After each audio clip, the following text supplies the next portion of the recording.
আসসালামু আলাইকুম রহমতুল্লাহ। প্রিয় দর্শক শ্রোতা, আজকে যারা আমাদেরকে লাইভ দেখছেন, আমরা বাফেলো বাংলার পক্ষ থেকে আপনাদেরকে আন্তরিক শুভেচ্ছা জানাচ্ছি এবং যারা এরপরও দেখবেন বিভিন্ন সময়, তাদের প্রতি শুভেচ্ছা।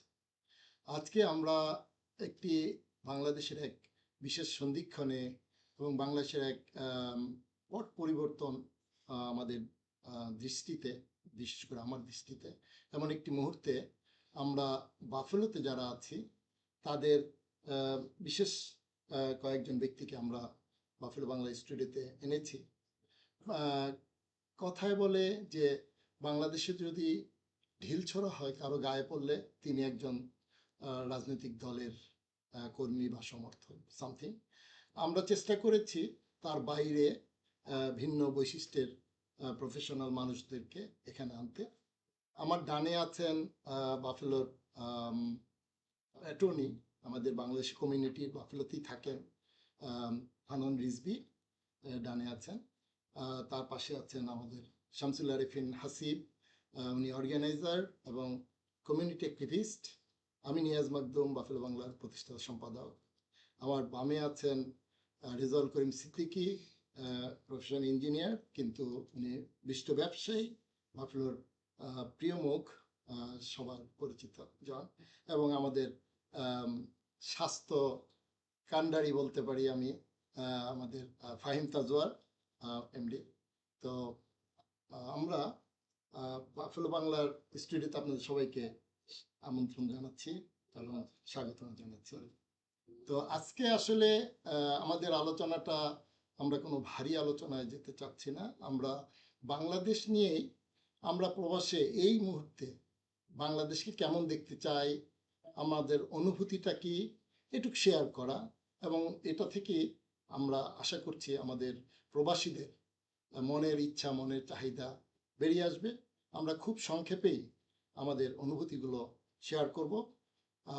বেসিক্যালি আমরা যেই জিনিসগুলো বাফেলো বাংলা পক্ষ থেকে আপনাদের কাছ থেকে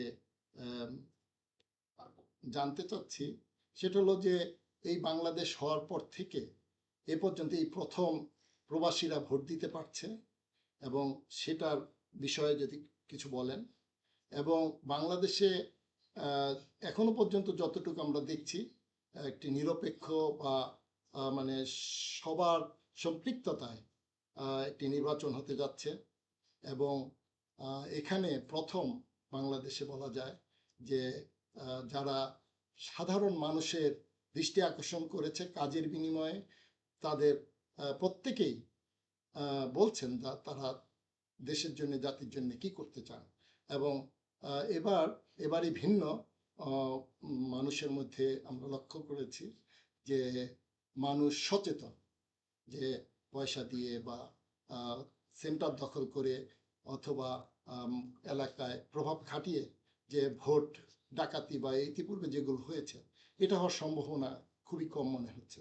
সো আমি শুরুতে এই কথাগুলি বললাম এই জন্যে যে এই আলোকে, অথবা আপনারা আরও যদি কিছু অ্যাড করতে চান, যেটা দিয়ে আমাদের প্রবাসীদের একটি মেসেজ আমরা এখানকার মানুষ, বাংলাদেশের গভর্নমেন্ট এবং বাংলাদেশের মানুষকে জানাতে চাই। তো আমি ডান থেকে শুরু করি, আমাদের attorney Hanan Rizvi. Thank you Niaz ভাইয়া। আসসালামু আলাইকুম আমার বাফেলোর বাসীরা, আমার বাফেলো বাংলার ভিউয়ার্সরা। আমি আজকে আমরা আজকে একটু পলিটিক্স নিয়ে কথা বলবো না, বাট রাদার আমরা বলি হাউ আর উই ফিলিং। আমরা বাফেলো থেকে বা দেশের বাইরে আপনারা আছেন, তারা বাফেলো এখন যে বাংলাদেশের যে পলিটিক্যাল মুভমেন্ট চলছে বা যে ইলেকশনটা, আপকামিং ইলেকশনটা যেটা আসছে, সেটা নিয়ে আমরা কিরকম ফিল করি। আমি যদি বলি আমরা, তার মধ্যে হচ্ছে আমিও। আমি কিরকম ফিল করি বলতে, যেমন নিয়াজ ভাইয়া বলছে যে এখন প্রবাসীরা ভোট করতে পারে, এটা জীবনেও কোনো সময় বাংলাদেশ হিস্ট্রিতে হয় নাই। সো আমি বলবো এটা একটা very very very good step, যেটা আমরা ফিউচারে যেন আমরা আরো আরো ইনভলভ থাকি, আমরা বিদেশের থাকি। কারণ আমরা যতই বিদেশি হই, আমাদের মনটা কিন্তু বাংলাদেশে পড়ে থাকে। তো আমরা চাই যে হ্যাঁ, আমরা we talk about Democrats, we talk about Republicans, কিন্তু আমার at the end of the day আমার দেশ তো আমার দেশই। সো আমরা যতই আমেরিকান হয়ে যাই, যতই বিদেশি আমরা হয়ে যাই, আমাদের দেশের প্রতি একটা অলওয়েজ একটা টান থাকবে। আর টানটা বলতেই হচ্ছে আমাদের যে আমাদের পলিটিক্যাল মুভমেন্ট, যে আমাদের দেশে কিরকম আমরা করতেছি, ওইটার উপরে আমরা মেইনলি আমরা একটু চেষ্টা করি যে না আমরাও কিভাবে ইনভলভ হতে পারি আমাদের দেশটাকে সুন্দর গড়ে তোলার জন্য। সো আমি বলবো যে যে জিনিসটা নতুন একটা অ্যাপ্লিকেশন হয়েছে যে আমরা বিদেশে আমরা যারা যারা আছি আমরা সবাই এখন ভোট করতে পারবো, এটা একটা এক্সেলেন্ট, একটা বিউটিফুল একটা স্টেপ, খুবই অ্যামেজিং একটা স্টেপ। তারপর আমাদের যে আরো যে পলিটিক্যাল পার্টিস গুলো এখন আসতেছে, এখন আমার মতে নিয়াজ ভাইয়া, ফাহিম ভাইয়া, হাসিব ভাইয়া, আঙ্কল রেজ আঙ্কল, আপনারা I don't know how much you guys gonna agree with me, কিন্তু আমি বিশ্বাস করি যে আমাদের দেশে কম এখন দুর্নীতি হবে, যেটা দিয়ে আমরা সবচেয়ে বেশি ওয়ারিড যে আমাদের দেশে যদি দুর্নীতি না হয়, আমরা we are very talented people, we are very hard working people. So আমরা যদি দুর্নীতিটা কমে রাখতে পারি, তাহলে ইনশাল্লাহ আমরা ফিউচারে আরো অনেক বেটার করতে পারবো। আমি বেশি কিছু এখন বলবো না, আমি পরে পরে সেকেন্ড পরে। অবশ্যই আমরা শামসুল আরিফিন হাসিব ভাইয়ের কাছে যাব, একটু পয়েন্ট আগে আমরা যতটুকু কথা বলা যায়। জি, বিসমিল্লাহির রহমানির রহিম। বাফেলো বাংলার সম্মানিত দর্শক শ্রোতা মণ্ডলী, এখন যারা দেখছেন এবং পরবর্তী দেখবেন, আমার সম্মানিত সহ প্যানালিস্ট বৃন্দ, আজকের আয়োজক বৃন্দ, আপনারা সবাইকে সালাম, আসসালামু আলাইকুম। ওয়ালাইকুম আসসালাম। যে বাংলাদেশ আজকে আমাদের নিয়ে আমরা গর্ব করছি, কথা বলছি, 54 বছর হলো আজকে স্বাধীনতার। আমরা বাংলাদেশ কেমন বাংলাদেশ চেয়েছিলাম, কেমন বাংলাদেশ পেয়েছি, এটা সকলের কাছেই পরিষ্কার। তারপর আমরা কয়েকটি কথাকে আমি আপনাদের সামনে জাস্ট একটু স্মরণ করে দিতে চাই। আমরা চেয়েছিলাম একটি সাম্যের বাংলাদেশ, মানবিক মর্যাদা, বোধসম্পন্ন বাংলাদেশ, সামাজিক সুবিচার, যেখানে শোষণহীন, বৈষম্যহীন, ন্যায় এবং ইনসাফের বাংলাদেশ হবে। এমন ইনসাফ আমরা করব, আমি আমার শত্রুর সাথেও যেন আমি ইনসাফ করতে পারি। মতের ভিন্নতা থাকবে, মতের বিভিন্ন পথের লোকজন এখানে থাকবে, এটার মধ্যেই আমরা সৌন্দর্য খুঁজে পাবো। কিন্তু আনফর্চুনেটলি আমরা দেখতে পেয়েছি আমাদের সমসাময়িক যুগে যারা স্বাধীনতা লাভ করেছিল, বিশেষ করে সিঙ্গাপুর, আরব আমিরাতের কথা যদি আমরা নিয়ে আসি, এবং অন্যান্য দেশ, আজকে তারা কোথায় গিয়ে দাঁড়িয়েছে আর আমরা কোথায় এসে দাঁড়িয়েছি।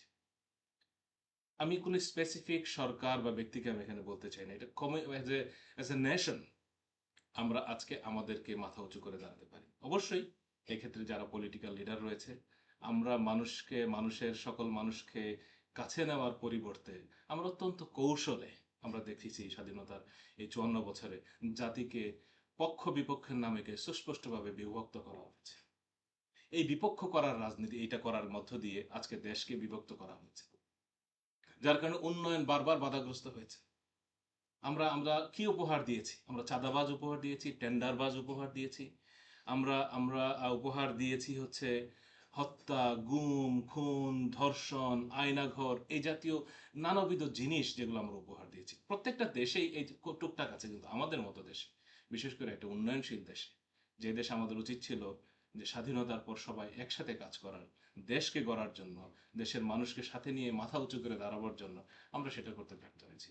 আমরা বিশ্বাস করি বর্তমান সরকার যারা ক্ষমতায় রয়েছে, 2024 সালের 5ই আগস্টে যারা ছাত্র জনতার ঐতিহাসিক বিপ্লবের মধ্য দিয়ে, গণ অভ্যুত্থানের মধ্য দিয়ে নতুন একটি দেশ, মানুষ নতুন করে বাঁচতে শিখেছে, মানুষ এখন নতুন করে স্বপ্ন দেখতে শিখেছে। আমার সহ আলোচক অ্যাটর্নি থেনন রিজভী ইতিমধ্যে বলেছেন যে এই সরকার আমাদেরকে ভোটাধিকার প্রয়োগের সুযোগ দিয়েছে। আমরা আমাদের জীবনে হয়তো এখানে যারা আছেন আমরা 2-4 বার ভোট দেওয়ার সুযোগ পেয়েছি, কিন্তু গত 2টি জেনারেশন, 2টি দশক, মানে 3টি আমরা বলবো যে তারা কিন্তু ভোট দিতে পারেনি। আজকে তাদের ভোট দেওয়ার সুযোগ হয়েছে, এটা অবশ্যই শ্রম। কিন্তু আমরা শুধু এই ভোট দিব, আমরা মেকশিওর আমরা সরকারকে অনুরোধ করতে চাই, আমার ভোট আমি যে দিলাম, যাকেই ভোট দিন এখন, আমার ভোটটা যেন অবশ্যই কাউন্ট হয়। এক্ষেত্রে আমরা প্রবাসীরা থেকে যে আমলাতান্ত্রিক জটিলতার কথা শুনতে পাচ্ছি বিভিন্ন সময়, এগুলো আমরা আশা করি যে দ্রুত নিরসন হবে। তো আমরা চাই আমাদের ভোটাধিকার প্রয়োগ করার মধ্য দিয়ে আগামী দিন যারা বাংলাদেশের সকলকে নিয়ে কাজ করবে, যেমনটি আমি বলছিলাম, আমার সে শত্রু হতে পারে, আমার সে ভিন্ন মতের হতে পারে, কিন্তু আমি তাকে নিয়েও আমি কাজ করব, তাকেও আমি কাজে লাগাতে চাই। আমাদের যারা যারা বিপথে চলে যাচ্ছে, সেই বিপদ যুব সমাজকেও যেন আমরা আমাদের কাজের মধ্যে নিয়ে আসতে পারি, তাদেরকে যেন কোনো মানুষকে যেন আর হত্যার শিকার হতে না হয়, বিশেষ করে রাজনৈতিক হত্যার শিকার হতে না হয়, আর যেন মানুষকে যেন আর গুম হতে না হয়, আয়না ঘরে যেতে না হয়।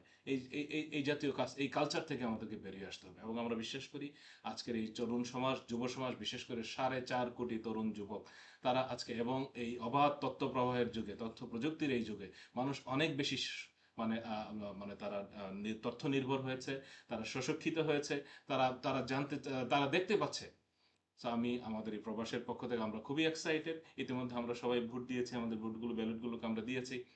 আমরা বিশ্বাস করি আমাদের ভোটের এই প্রতিফলন হবে। প্রবাসীরা যারা আমরা আছি, আমি এই কথা বলে আমার প্রথম রাউন্ড শেষ করতে চাই, আনফর্চুনেটলি প্রবাসে এসেও আমরা দলীয় লেজুর ভিত্তির বাইরে আমরা অনেকেই আসতে পারছি না। এটা আমরা প্রবাসের এত উন্নত দেশে থাকার পরেও আমরা তাদের কাছে শিক্ষা নেই না। আমরা এখনো সেই বস্তাপতা রাজনীতি এখানে আমরা করি।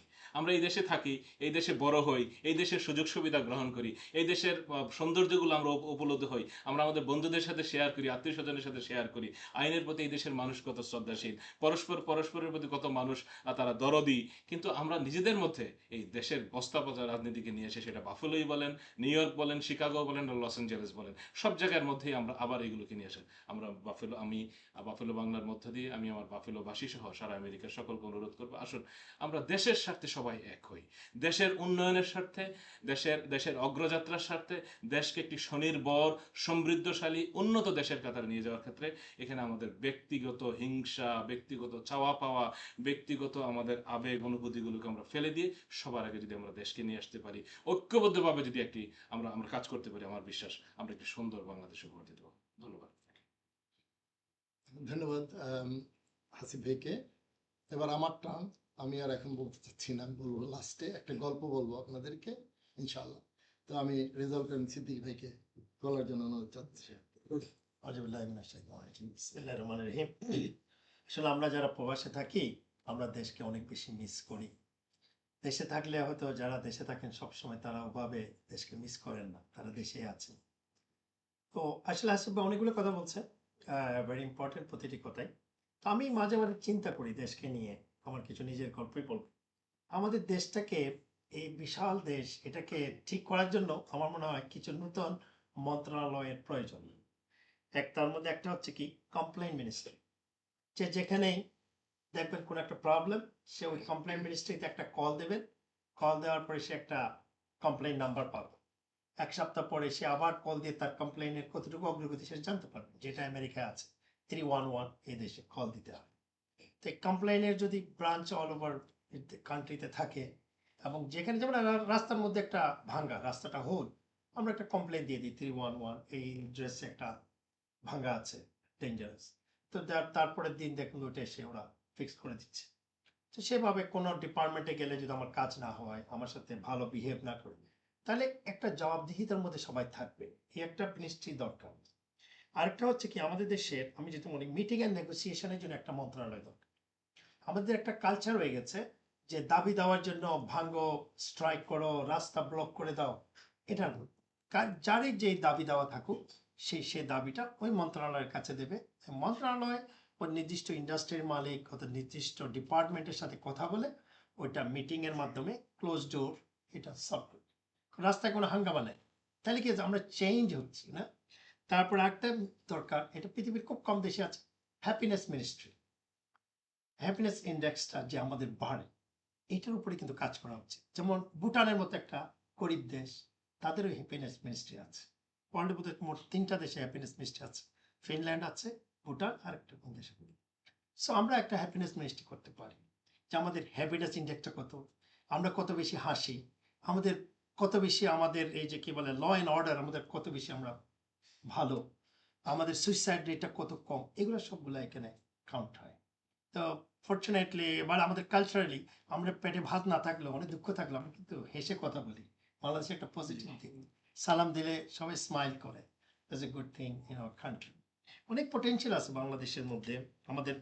আমাদের ওমেনরা fertility rate is very high, এবং অনেক কিছু আমাদের আছে। আমাদের এখনো গ্রামে গঞ্জে আতিথেয়তা রয়েছে, মানে আন্তরিকতা রয়েছে, একজনের বিপদে একজন আগে যায়। সো আমাদের মধ্যে লিডারশিপ, যেটা রিয়েল লিডারশিপ, ইন্টিগ্রিটি, একত্র করা, সবাইকে এক জায়গায় নিয়ে আসা, কমন যে নিড, এটা সবারই দরকার। চাকরি সবারই দরকার, মানে ভালো এনভায়রনমেন্টটা সবার দরকার, সেফটি সিকিউরিটি এটা সবার প্রয়োজন। সেজন্য আমরা যেন সবাইকে নিয়ে কাজ করতে পারি, সেই ধরনের লিডারশিপ আমরা চাই। এই আমার দলের এক পাবে ফ্যাসিলিটি, ও পাবে না, এই ধরনের জন্য না হয়। এই প্র্যাকটিসগুলো অনেক দিন হয়ে আসছে আমাদের দেশে, এখান থেকে বের হওয়াটা এত সোজা না, বাট আমরা এটা এক্সপেক্ট করব আপনারা এখান থেকে বেরিয়ে আসেন, বি ফেয়ার, এবং এই জায়গাটা যদি আমরা রিপেয়ার করতে পারি, ইনশাল্লাহ that country will be proceed forward. আর এই নিউ জেনারেশন থেকে আমি মনে করি ওদের থেকে আমাদের শিখতে হবে অনেক কিছু।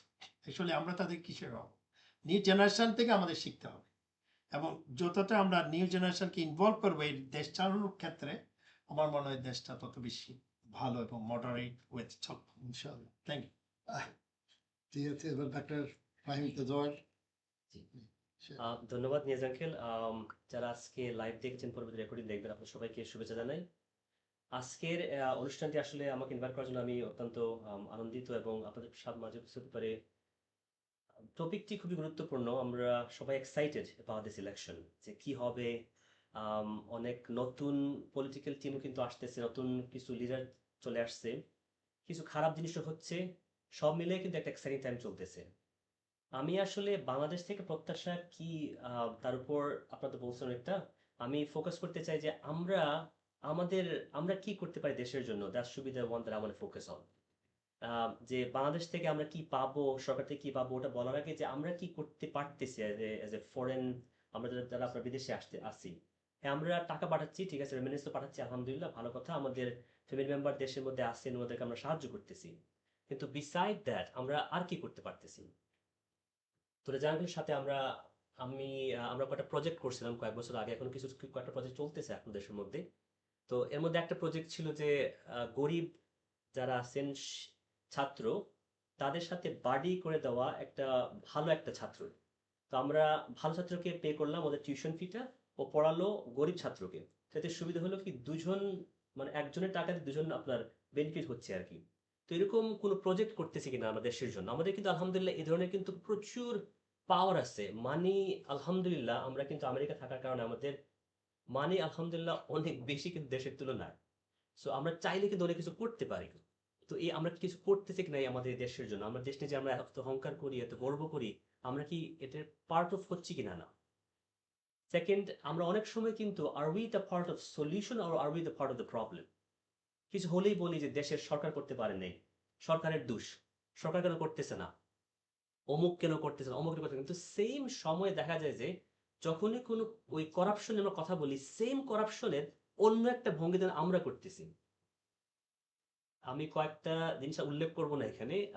আমাদের পাশে অ্যাটর্নি আছেন, পাশে আমাদের বিজনেসম্যান আছেন, আমাদের স্কুলের বিভিন্ন মানে আমাদের সাংবাদিক মিডিয়ার অনেক লোক আছেন, আর আপনারা জানেন আমরা কি নিয়ে কথা বলতেছি। সো করাপশনটা যদি আমার কাছ থেকে চলতে থাকে, তাহলে আমি দেশের করাপশন কমবে এটা আমি কিভাবে দাবি করতে পারি। So maybe I need to fix my self first. তো আমি যদি ফিক্স করতে পারি আমার নিজেকে, সেম আইডিয়াটা, সেম শিক্ষাটা আমি দেশের মানুষকে দিতে পারবো যে দেখেন এই জিনিসটা এভাবে করলে ভালো, ওই জিনিসটা করলে ভালো হয়। কিন্তু আমি যদি নিজে যদি করাপ্টেড হই, আমি যদি নিজে যদি এয়ারপোর্টে নামার পরে আমি ঘুষ দেওয়ার জন্য লোক খুঁজি, কাকে ঘুষ দিলে আমার লাইনটা কাট করতে হবে, তাহলে আমি কেমনে বলবো যে আপনি এয়ারপোর্টটা আপনি ফিক্স করেন? কারণ আমি তো পার্ট অফ দিস প্রবলেম।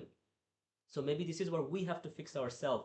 তখনই হয়তো আমরা দেশের জন্য আমরা ভালো কিছু মানে ভালো কিছু পাওয়ারও আমরা আশা করতে পারি।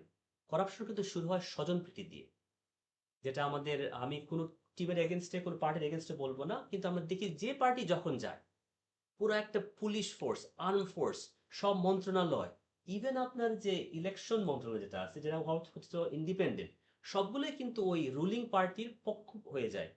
স্বজনপ্রীতির একটা ব্যাপার আছে।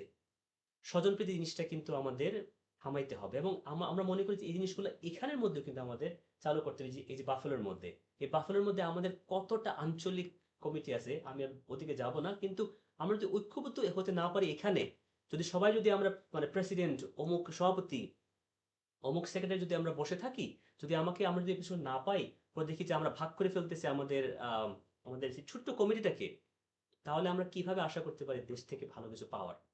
So maybe the change have to start from us. Only then we can expect the good thing from our Bangladesh. বাংলাদেশের ব্যাপারে আমি যদি বলতে হয় যে ফ্রিডম অফ স্পিচটা নিয়ে আসতে হবে।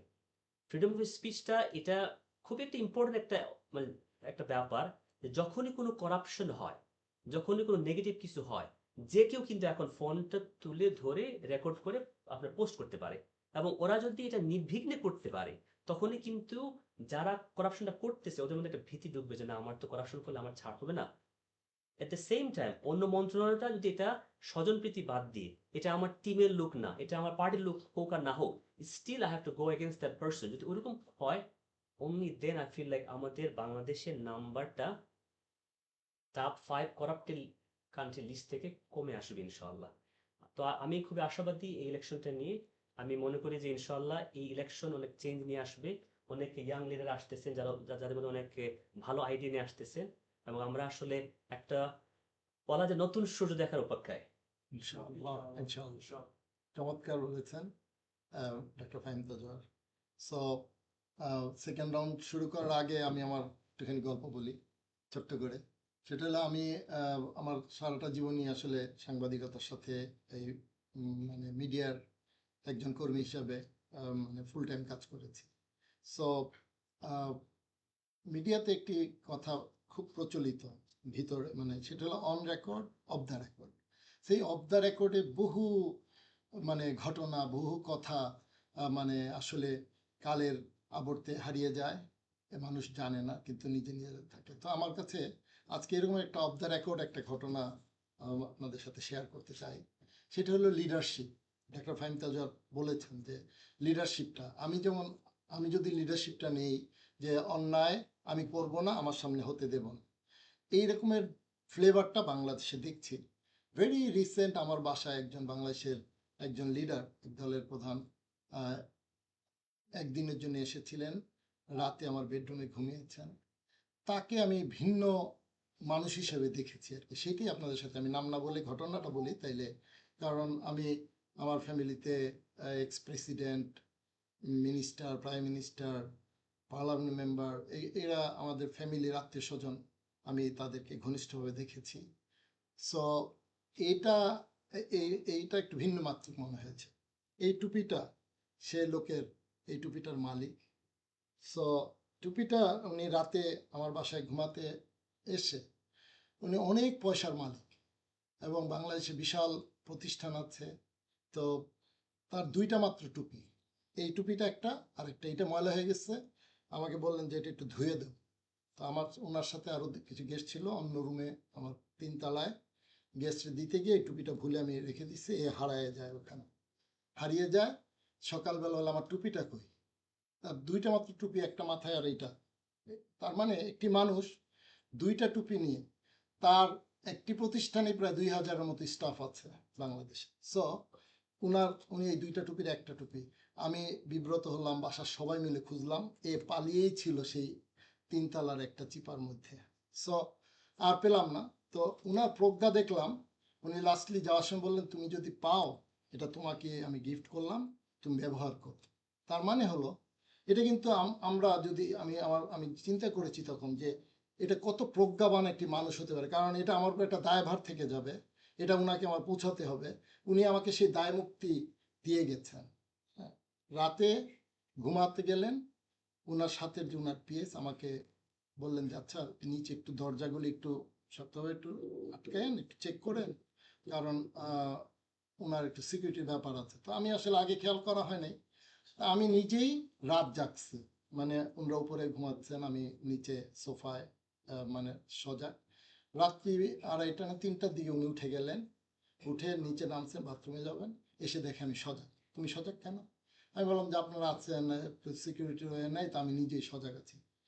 তুমি আশ্চর্য আমার দিক কয়েক সেকেন্ড তাকায় বললেন যে আমাদের সাথে কি আল্লাহ নেই? মানে আমাদের সাথে কি আল্লাহ নেই, মানে এভাবে বলেছেন। মানে আমার ভেতরে আসলেই মানে একটা ভিন্ন অনুভূতি ছুঁয়ে গেছে, যে ওনার এই মানে অনুভূতি এবং ওনার যে ডিপেন্ডেন্সি আল্লাহর প্রতি। হ্যাঁ, এবং এত মানে নির্লিপ্ত একটি মানুষ আর কি। তার কথায় সন্ধ্যায় প্রোগ্রাম ছিল, শরীর খুব খারাপ, শুয়ে আছে, উঠতে পারছিল না। তারপরে ওনার পিয়ে উঠাতে চাচ্ছেন না, কিন্তু উনি কেমনে সাউন্ড পেয়ে গেছেন, বলে এই তোমাদের প্রোগ্রাম না আছে, লাফায় উঠে বলো সব বাদ, জায়গায় চলো, টাইমলি যাই। এই মানে এইভাবে উনি কিন্তু টাইমটা মেনটেন করে একদিনে আমার লাইফে এইরকম মানুষ আমি দেখি। গেলাম নায়াগ্রা ফলসে ওনাকে বেড়ানো দেখাতে, 3 সিস্টারের 3 স্টার আইল্যান্ড। সেখানে গিয়ে আমার মাথায় একটু দুষ্টামি চাপলো, আমি ওনার বলো আচ্ছা বলেন তো পৃথিবীতে একটা নদীর নাম। যেখানে জোয়ার ভাটা হয় কিন্তু পানি একদিকেই যায়। উনি একটু চিন্তা করার জন্য টাইম নিয়ে আমার বলে, কি বললাম? আমি বললাম যে জোয়ার ভাটা হয় নদীতে, পানি উঠে কমে, পানি একদিকে যায়, এইটা এরকম আর কোন নদী আছে বলেন তো? তো উনি একটু হেসে বললেন যে তুমি কি এটার কথা বলতেছো? তার মানে হলো, মানে নায়াগ্রা ফলসের কারণে কিন্তু বাফেলোর, নায়াগ্রা ফলসের কারণে বাফেলোর এই পানি, যেটা আমাদের লেক অন্টারিওর পানিটা ফলসে পড়ে, যেন জোয়ার ভাটা হবে দিনের বেলা, মানে 24 ঘন্টার মধ্যে, কিন্তু পানি একদিকে যায়। তো উনি কিন্তু মানে তার আইকিউটা এইরকম শার্প। তো বাংলাদেশে এই এখনকার যে লিডারশিপ, আমরা দেখি যে যখনই একটি ভালো লিডার বাংলাদেশে আসে তখন বাংলাদেশের কিছু চেঞ্জ হয়। পৃথিবীর সব জায়গায় কিন্তু এমন। আমাদের আমেরিকার লিডারের আউটপুট আমরা এখন দেখছি। সো বাংলাদেশ একটা লিডার পাচ্ছে, আমার কাছে মনে হয়েছে যে ক্যারিসমেটিক এই ব্যক্তিটি। তো আহ, আমি আমি বলবো যে এই ভদ্রলোকের কাছে যদি আম, মানে ক্ষমতা আসে বা উনি যদি সম্পৃক্ত থাকতে পারে বাংলাদেশ চালানোর ক্ষেত্রে, বাংলাদেশ অনেক কিছু পাবে। তো আমি নামটা আর না বলি। তো একটি ব্যক্তি, এইটি অফ দ্য রেকর্ডের কথা। তো আমরা সেকেন্ড রাউন্ডে আমরা শুনতে চাবো আমাদের থামেন রিজভির কাছ থেকে আবার। Sure. আমি আমার সবাই আমার থেকে এখানে বড়, সো তারা প্রতিটা যে ওয়ার্ড বলছে, হাসিব ভাই থেকে শুরু করে নিয়াজ ভাইয়া, রেজা ভাইয়া, ফাইম ভাইয়া, সো তারা আমার থেকে দে আর মোর এক্সপিরিয়েন্স দেন মি। আমি বরঞ্চ তাদের কাছ থেকে শুনবো আমি বলার থেকে বেশি। আমি একটা জিনিস যেটা বলতে চাই, আহ, নিয়াজ ভাইয়ের একটা জিনিস খুব ভালো লাগছে, সেটা হচ্ছে যে আমাদের যে মিনিস্ট্রি গুলা, কমপ্লায়েন্ট মিনিস্ট্রি, তারপর হচ্ছে হ্যাপিনেস মিনিস্ট্রি, এগুলো যদি হয়, এগুলো তো ড্রিম বাংলাদেশ ইনশাআল্লাহ যদি এটা করতে পারে। এক্সেলেন্ট। তো ফাইন ভাই যেটা বলো যে হ্যাঁ, difference starts from your self. তো আমরা যদি নিজেরা ঠিক না থাকি, তো ডিফারেন্স জীবনে ভালো হবে না, কোথাও এটা আগাবে না। তো আগে নিজের সংশোধন হইতে হবে, তারপর আমরা দেশকে সংশোধন করতে পারি। হাসিব ভাই অনেক ব্রিলিয়েন্ট ব্রিলিয়েন্ট কথা বলছে, নিয়াজ ভাই সুন্দর সুন্দর কথা বলছে। আমি স্পেসিফিক আমি কোনো পার্টি করি না, আমি পার্টি করি হচ্ছে বাফলো বাংলাদেশি মানুষদের পার্টি। Yes. আমি আওয়ামী লীগ করি না, আমি বিএনপি করি না, আমি জামাত করি না, আমি জাতীয় পার্টি করি না। আমি হচ্ছে বাঙালিরা, আপনারা যতজন বাফলোতে বা নিউ ইয়র্ক সিটিতে থাকেন, আমি আপনাদের পার্টি করি। তা আমি চাই যে এই, আমি তার সাথে এদের মধ্যে কি আমার বাংলাদেশি পার্টিটা করি, রাইট? জি জি। আমি চাই আমার বাংলাদেশ সুন্দর হোক, দুর্নীতিটা কম হোক। দুর্নীতি আমাদের ইয়াং জেনারেশন, আমরা এখন আর দুর্নীতি আমরা আর টলারেট করবো না। এটা লাউড এন্ড ক্লিয়ার ওদের বুঝতে হবে যে দুর্নীতি বাংলাদেশে, হ্যাঁ fine bye, I agree with you যে আমাদের আমাদের থেকে স্টার্ট হয়। তা এখন মনে হয় বাংলাদেশে এনাফ আমাদের ইয়াং ছেলেপেলে আছে যারা এই জিনিসটা স্টার্ট করছে যে আমরা রংকে আমরা সাপোর্ট করবো না, প্লাস আমরা রংকে আমরা এটা সহ্য করবো না। অন দ্য আদার হ্যান্ড, যে এই যে বায়াসনেস, যে আমার ফ্যামিলি মেম্বার, আমার এই চাচা, আমার এই মামা, এই জিনিসগুলো বন্ধ করতে হবে। ইফ ইউ এখানে যেমন জাজ, অ্যাটর্নি, সবাই আমরা we are held accountable to law. So লর উপরে কেউ নাই। এই জিনিসটা আমাদের বাংলাদেশে একটু ক্রিয়েট করতে হবে যে লর উপরে কেউ নাই, যে তুমি যতই পাওয়ারফুল হও, তোমার ভাতিজারা, তোমার চাচারা, তোমার ছেলেরা, they can't go get away with doing the crime. এইটাই আমি আমি আমার বড়দের কাছ থেকে শোনা যাবে। Thank you. হাসিব ভাই আপনার, এটাই তো last one বোধহয়। হ্যাঁ এটা লাস্ট। এবং জি আমরা- ধন্যবাদ নিয়াজ ভাইকে আবার। সো আমি একটু সামারাইজ করতে চাই, যেহেতু এরপরে আর কথা বলার সুযোগ হবে না। দেখেন, আমরা 54 বছরে অনেক কথা শুনেছি। আমরা কথার ফুল ঝরিয়া শুনতে চাই না, আমরা কাজে সেটাকে পরিণত করতে চাই। Action speaks action works speak মানে লাউডার দেন স্পিক্স। সো মানে কাজটাই এটা অনেক বেশি, আমরা কাজের মাধ্যমেই আমরা প্রমাণ করতে চাই। আমরা জন্মকে যে কথাটা আমরা জানি যে জন্ম হোক যথাযথ, কর্ম হোক ভালো। কে কোথা থেকে এসছে, কে সৈয়দ বংশ আর কে মূল মানে আপনার চৌধুরী বংশ আর কে কোন বংশ, এটা বড় বিষয় না। এটা হচ্ছে যে আমার কাজের মধ্য দিয়েই আমরা আমাদের আমাদের লেগাসিটাকে আমরা রেখে যেতে চাই। আমি আমি আমাদের বাংলাদেশের মানুষ, বাফেলোতে যারা আছেন তাদের সহ বাংলাদেশের সকল মানুষের যে অ্যাপিলটা করতে চাই, অ্যাপিলটা হচ্ছে যে আসুন, যারা আমাদেরকে আমাদের ফুড সিকিউরিটি নিশ্চিত করতে পারবে, যারা আমাদের হেলথের সেফটি দিতে পারবে, আমাদের জন্য বিশ্বমানের এডুকেশন সিস্টেম নিয়ে আসবে, ইনফ্রাস্ট্রাকচার ডেভেলপমেন্ট করতে পারবে, বিভিন্ন প্রজেক্টের নামে দুর্নীতি আফটার দুর্নীতি, করাপশন আফটার করাপশন, নতুন নতুন টেন্ডার করে, এগুলোতে যারা করবে না, যারা রিয়েল, যারা গেম চেঞ্জার, রিয়েল যারা যাদের ভিশন আছে, হ্যাঁ আমি এইটা করব, এইটা দিব, এর মধ্যে দিয়ে এইটা পাবো না, মানুষকে আমরা অ্যাক্টিভ করতে চাই, মানুষকে আমরা কাজ দিতে চাই, যারা দিতে পারবে আর কি, ল অ্যান্ড অর্ডারকে যারা কনফার্ম করতে পারবে। যে আমি যেটা আবারও বলি আমার প্রত্যেকেরই freedom of speech, I completely agree with doctor Fahim whatever he said, যে freedom of speech, freedom of expression আমার থাকবে। হ্যাঁ, এবং প্রত্যেকেই তার ধর্ম নিয়ে মানে সে ধর্মকে সে পালন করতে পারবে, ধর্ম অবমাননা করার সুযোগ থাকবে না, এটা ডিফারেন্ট টপিক, কিন্তু প্রত্যেকেই তার ধর্মকে সে পালন করবে। আলহামদুলিল্লাহ, এটা বাংলাদেশে খুবই খুবই আমরা দেখেছি, বাংলাদেশে একসাথে কিন্তু রোজা এবং পূজা পালিত হচ্ছে। আমরা খুবই সাম্প্রদায়িক সম্প্রীতির একটা দেশ বাংলাদেশ, কিন্তু এর মধ্যেও কেউ আবার ঘোলা পানিতে মাছ শিকার করার চেষ্টা করে, যারা পারপাসলি এদের মধ্যে এই দাঙ্গা বাঁধানোর চেষ্টা করে। সামনের মাসে রোজা আসছে আপনার, আবার এরপর দেখবেন যে এই সমস্তগুলোতে আমরা মনে করি যে এটা সব সাম্প্রদায়িক। বিশ্বের মধ্যে আমরা এমন কোনো একটা দেশ পাবো না, আই ডোন্ট থিংক সো, যেখানে এত সাম্প্রদায়িক সম্প্রীতি বিরাজমান হচ্ছে। আমরা আমাদের স্কুল লাইফে, আমরা কলেজ লাইফে, আমরা আমাদের হিন্দু বোন ছিল, খ্রিস্টান ভাই, মানে হিন্দু ভাইয়েরা, খ্রিস্টান বন্ধুরা ছিল, তাহলে তাদের পাশে আমরা যেতাম, তারা আমাদের কাছে আসতো, মানে we had piece and harmony. এখনো সেটা বাংলাদেশে কিন্তু গ্রামে গঞ্জে প্রযোজ্য হচ্ছে বা বিরাজ করছে। তো এই জন্য আমি অনুরোধ করব, আমরা কথায় বিশ্বাসী না হয়ে, আমরা যারা কাজ করছেন, যারা মানুষের জন্য ওয়েলফেয়ার পলিটিক্স করছেন, ছাত্র বান্ধব পলিটিক্স করছেন, আমার কৃষক বান্ধব পলিটিক্স করছেন, মানে খেটে খাওয়া শ্রমিক মজুর বান্ধব পলিটিক্স করছেন, যারা মানুষের জন্য কাজ করছেন, যে কাজটা আমি এই কথা বলে আমার শেষের দিকে যেতে চাই, যে একটা ওয়েলফেয়ার পলিটিক্স, এই ওয়েলফেয়ার পলিটিক্স কিন্তু শুধু এখন না, এটা কিন্তু আমরা খোলাফায়ে রাশিদিন এবং রাসূল করিম সাল্লাল্লাহু আলাইহি ওয়াসাল্লামের পরে খোলাফায়ে রাশিদিনের সময় আমরা দেখেছি যে তারা জাকাতের টাকা নিয়ে তারা কিন্তু দাঁড়ে দাঁড়ে ঘুরে বেরিয়েছেন, জাকাত নেওয়ার মতো মানুষ ছিল। আমরা শোষণহীন, বৈষম্যমুক্ত, স্বনির্ভর একটা দেশ আমরা করছি, এবং এটা সম্ভব। যেই পরিমাণ টাকা স্বাধীনতার পর থেকে শুরু করে এ পর্যন্ত আমাদের বাজার, মানে বিদেশে পাচার হয়েছে, বেগমপাড়া তৈরি হয়েছে, ইউরোপ আমেরিকায় হয়েছে। অনেক মানুষ বলেন যে অনেকে দিল্লি যায়, অনেকে এই দেশে ইউরোপ আমেরিকায় যায়, কিন্তু এই দেশের যারা প্রকৃত দেশপ্রেমিক, যারা প্রকৃত আপনার যারা বলবো আলেম এবং উলামা, যারা প্রকৃত দেশকে যারা ভালোবাসে, তাদের কিন্তু দ্বিতীয় কোনো প্লেস নাই। তাদেরকে জিজ্ঞেস করুন, they have nowhere to go. তারা ওই দেশেই জন্মগ্রহণ করেছে, তারা ওই দেশেই তারা মরতে চায়। সুতরাং এরা হচ্ছে, কিন্তু আশ্চর্যজনকভাবে সত্য যে আমাদের দেশের আলেম উলামা ধর্মপ্রাণ মানুষদেরকে স্বাধীনতার পর থেকে এখন পর্যন্ত আমাদের টেলিভিশন, নাটক, সিনেমা, যাত্রা, পালাগান, এগুলোতে সবচেয়ে ভিলেনের ক্যারেক্টার দেওয়া হতো, সবচেয়ে খারাপ চরিত্র দেওয়া হতো সেই দাড়ি টুপিওয়ালা মানুষ। অথচ চিন্তা করেন, আমার আপনার বাবা, আমার আপনার মায়েরা, তারা কিন্তু হিজাব নিকাব পড়তে ভালোবাসে।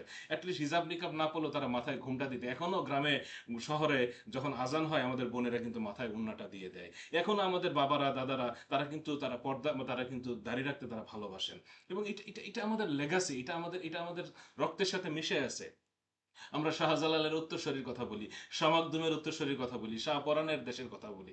সো এই দেশের মধ্যে, যে দেশের মানুষ এখনো ফজরের নামাজের আজান শুনে ঘুম ভাঙে, আর যে দেশের মানুষ এশার নামাজ পড়ে আবার ঘুমাইতে যায়, সেই দেশে আর যাই, মানে আর মানুষের পক্ষে আসলে, মানুষের যে দেশের ইসলাম মানুষের গ্রোথ, মানে একদম মানুষের মানে ইয়েতে, মানুষের একেবারে শিরা উপসারে মিশে আছে, সেখানে আসলে আলেমুল আমাদেরকে তো অনেক ধোঁকা দেওয়া হয়েছে, মানুষদের থেকে তাদের বিচ্ছিন্ন করার চেষ্টা করা হয়েছে। আমরা বিশ্বাস করি এই দেশের মানুষ অনেক সচেতন হয়েছে, এবং এই দেশের তরুণ ছাত্র সমাজ জেগে উঠেছে।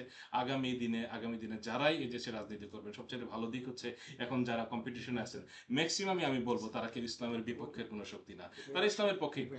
এবং তাদের নির্বাচনী ম্যানিফেস্টোতে কিন্তু তারা ইসলামের কথা বলছে। কেউ বলছে আমরা ইসলাম পালন করছি, কেউ বলছে আমরা আবার মদিনা সনদই চালাইতে চাই, আমরা কোরআন সুন্নাহ বিরোধী কোনো আইন করবো না। দেখেন, তাদেরকে কিন্তু এন্ড অফ দ্য ডেতে আসতে হচ্ছে, তাদের কিন্তু ফিরে আসতে হচ্ছে ইসলামের কাছে।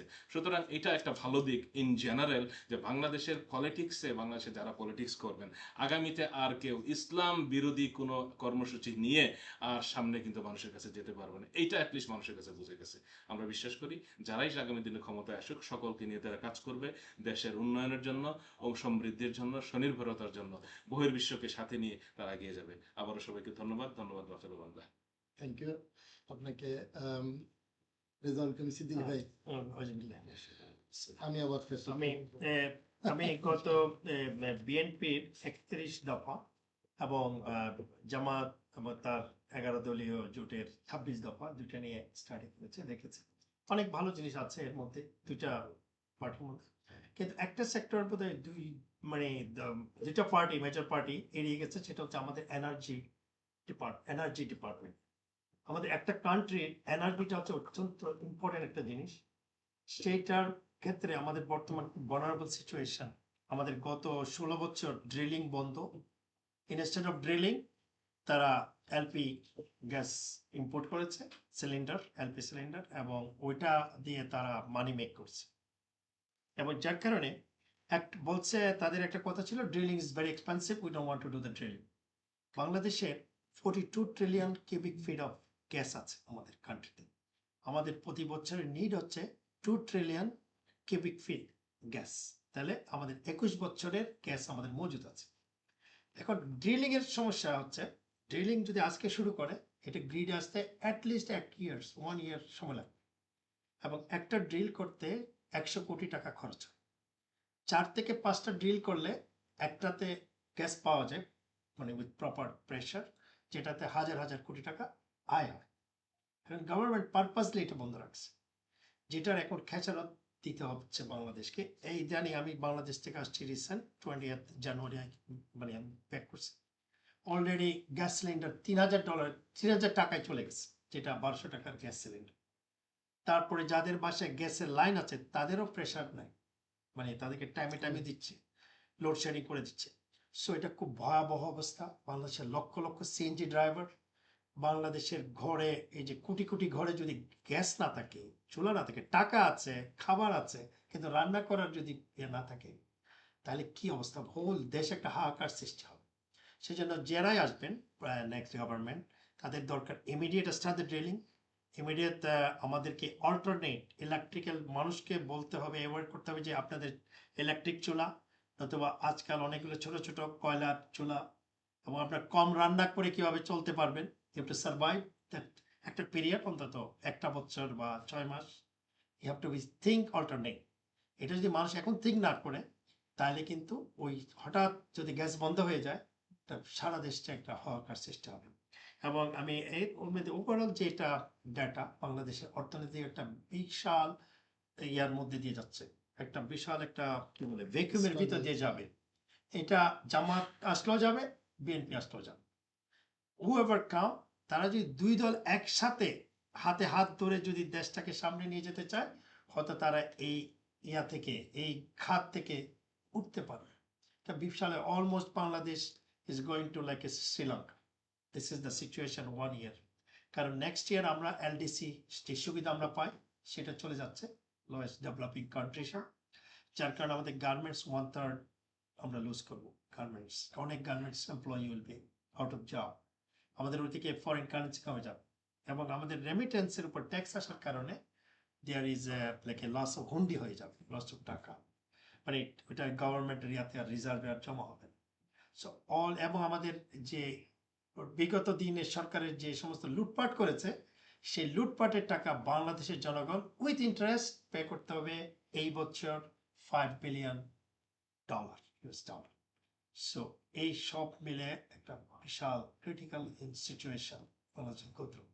Thank you. এটার জন্য সবাই যদি অ্যাওয়ার, সবাই একটু প্রিপেয়ার, সবাই একটু বি টুগেদার, দেন আমরা হয়তো ইনশাল্লাহ এটা ওভারকাম করতে পারলাম ইনশাল্লাহ। জাযাকাল্লাহ, জি। Thank you very much.